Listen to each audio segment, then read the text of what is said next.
Yorana et Maeva sur ITI FM dans votre émission Tahiti Vibes. Aujourd'hui, on va parler d'une activité qui fait aussi battre le cœur de notre Fénois. C'est l'artisanat traditionnel. Et on a le plaisir d'accueillir Vanessa Cuneo. Yorana. Yorana. Alors, tu es responsable du pôle développement et communication. Exactement. Au sein du service de l'artisanat traditionnel, comme c'est joliment brodé sur ton t-shirt. Et on a aussi le plaisir d'accueillir Inari Yorana. Tu peux lui passer le micro si tu veux. Voilà. Toi, tu es donc artisane dans la vannerie. Oui, voilà. Exactement. Et on va commencer par toi, et puis après on continuera justement avec Vanessa. Alors, comment tu es arrivée justement à devenir artisane, d'en faire ton métier? Oui. En fait, ça fait plus de 30 ans que je suis dans le métier de l'artisanat, que j'ai vécu avec ma mère qui est originaire des Australes de Rurutu, dans le village de Oti. Donc, c'est elle qui m'a transmis son savoir-faire. Donc, je fais de mon métier aujourd'hui et un plaisir aussi. Un vrai plaisir? Un vrai plaisir. D'accord. Est-ce que tu aurais un conseil peut-être à donner à des jeunes qui sont où que ce soit en Polynésie et qui sont tentés par ces métiers-là?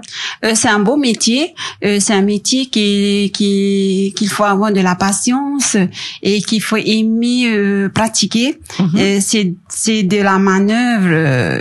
Ouais, c'est de la main d'œuvre. Voilà, c'est il faut être habile de ses mains. Voilà. Ça s'apprend ou il faut être habile à la base? Ça s'apprend. Et il faut être habile aussi en même temps. D'accord. Voilà. Ok.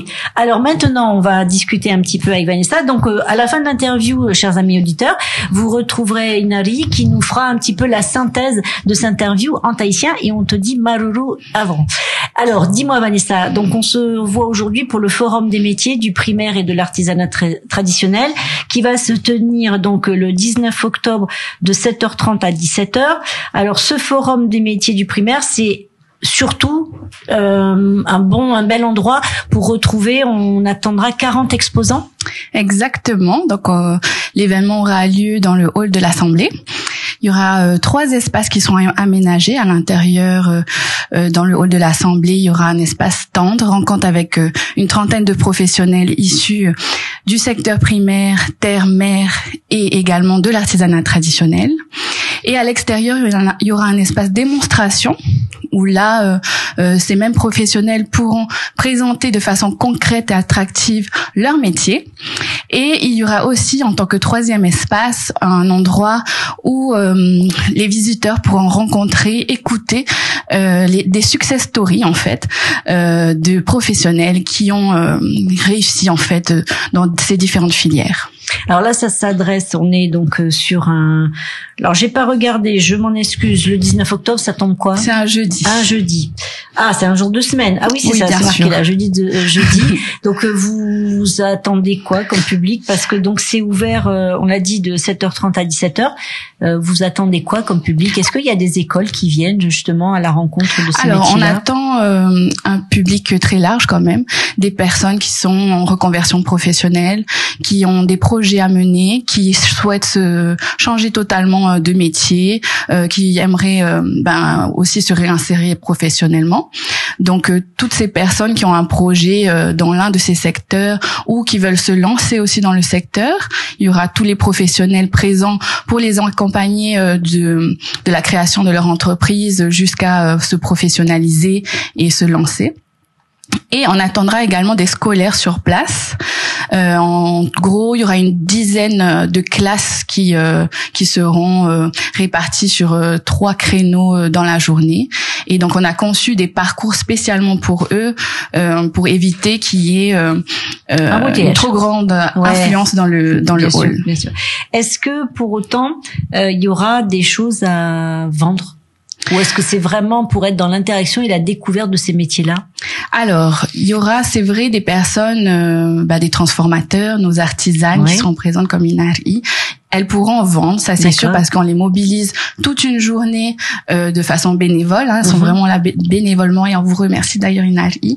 Et donc on les laisse quand même pouvoir vendre leurs produits. C'est pareil pour les transformateurs agricoles ou aquaculteurs. Ils ils auront quand même une petite partie qui leur permettra de vendre un peu, même si ce n'est pas le but premier. Bien sûr, c'est ce que j'allais dire. Oui, parce que c'est vrai que quand on en parle comme ça, on se dirait 40 exposants. Non, mais c'est vraiment sur le côté partage de savoir, d'expérience, on va dire inspirer aussi les gens. Bien sûr, c'est beaucoup pour inspirer la jeunesse, pour inspirer les gens qui sont un peu perdus aussi, qui savent pas trop quoi faire de leur parcours professionnel. Et donc, on espère qu'au travers des parcours comme Inari ou des personnes qui sont issues du monde de l'aquaculture ou de l'agroalimentaire, ils pourront éveiller des vocations chez les élèves qu'ils rencontreront au travers notamment des interventions sous forme de conférences, des démonstrations et en visitant aussi les stands des professionnels présents. D'accord. Donc, chers amis auditeurs, vous qui nous écoutez, si vous êtes à la recherche justement d'informations, d'idées que vous auriez envie de tester peut-être à l'avis des professionnels artisans qui exposeront ce jour-là, vous êtes les bienvenus. Et puis si vous voulez faire quelques emplettes, vous pourrez aussi, parce que forcément partager son savoir, c'est aussi partager ses productions. Tu vas pas me dire le contraire, Inali? Non, pas du tout. Quand on vient justement, on se prépare de quelle façon quand on vient pour exposer dans ce genre de forum où on va être au-delà d'exposer ses produits, mais dans le partage, on se prépare comment? On se prépare dans les conditions de donner aussi son savoir-faire et puis le plaisir de partager sa culture que nos ancêtres nous a laissé en fait. Voilà. Oui, c'est un grand partage, ouais. Puis c'est toujours je trouve impressionnant de voir ce que l'esprit humain arrive à fabriquer. Évidemment, même s'il y a de transmission de savoir, tu apportes toi aussi, j'imagine, par rapport à ce qu'on t'a enseigné. Tu testes des nouveautés, tu testes tressage. J'essaie de m'imaginer à travers ce qu'on m'a transmis, d'améliorer au niveau des tressages, de créer, c'est des créations vraiment. C'est des recherches, Oui, c'est ça. C'est parce qu'en fin de compte, tu t'inspires de ce que tu as hérité et tu vas l'enrichir. Oui, c'est ça, exactement. Aujourd'hui, il y a quand même pas mal d'artisans quand même qui sont présents sur notre grand pays. Aujourd'hui, est-ce que tout le monde gagne sa vie dans le secteur de l'artisanat? Je dirais que ceux, en tout cas, qui sont recensés au sein du service gagnent a priori leur vie, même si je pense qu'il y a énormément de difficultés en matière de matières premières, et aussi, faut pas se mentir, certains forcément ne gagnent pas assez, par exemple, pour payer la CPS, pour payer la patente. Donc, ils font plusieurs activités à côté. En même temps, et on a des artisans, comme Inari et comme pas mal d'autres artisanes qui seront présentes sur le forum, qui, elles, ont vraiment réussi au travers de la création de leur entreprise à petit se faire connaître, à montrer la valeur, la richesse de leur savoir-faire. Et le service de l'artisanat est présent aussi pour les accompagner, les aider à se développer, et on est là, on sera là sur le forum. Oui, c'est du conseil et de l'accompagnement que vous faites, et vous serez évidemment présents. Et voilà, mesdames, on arrive déjà à la fin de cette interview. Donc avant de te laisser la parole en tahitien pour nos auditeurs, je rappelle que ça sera le jeudi 19 octobre de 7h30 à 17h à l'Assemblée de la Polynésie française, et c'est aussi pour venir pas forcément que faire des emplettes, mais si vous avez besoin de chercher des idées, de vous intéresser parce que vous auriez une idée d'artisanat, de projet exactement, venez nombreux. Inari et Vanessa, maruru roa d'être venues toutes les deux. Je te laisse conclure cette émission. À toi. Yorana maruru roa we te hatupohi ane te apraur arhe no te motor oaf a hotur afenua I te rima I te veia toa te mo te pro te rima I te tautei te pro te whaapu I te aparura.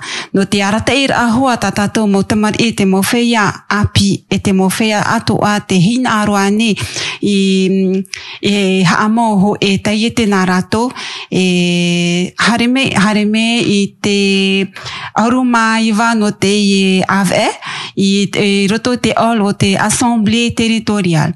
Te vei atuara te mau e whaite te rā, e te mau e apraur a no te ara te ira i te mo tata te hia ai e te hina aroa nei e hamau e te o te pē o te rima i wha apuane te rau atua e haru me te vei atua nei te mau tata atua i no te ara te ira i a uto. Eh ben, merci beaucoup, Maruru à toutes les deux. Maruru. ITFM, c'est la plus belle des radios. Restez fidèles. Et puis, rendez-vous sur notre page Facebook ou directement sur YouTube pour retrouver nos deux jolis invités qui avaient un beau sourire pour retrouver cette interview en replay. Prenez soin de vous. Nana. Au revoir, Nana.